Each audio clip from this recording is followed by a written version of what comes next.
குரங்கும் ஒற்றுமையற்ற பூனைகளும். ஒரு நாள் இரண்டு பூனைகள் சேர்ந்து ஒரு வீட்டில் ஒரு அப்பத்தை எடுத்தது.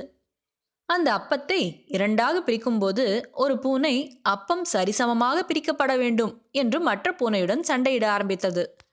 பின் யாரிடமாவது சென்று அப்பத்தை பங்கிடுவோம் என்று தீர்மானித்தன. அதனால் இரண்டு பூனைகளும் அப்பத்தை பங்கு பிரிப்பதற்காக ஒரு குரங்கிடம் சென்றன.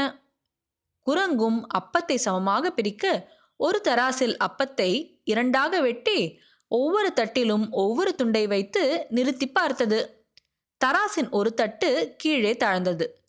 அப்பொழுது குரங்கு அந்த தட்டிலிருந்து அப்பத்துண்டை எடுத்து ஒரு கடி கடித்துவிட்டு மீதியை தட்டில் போட்டது.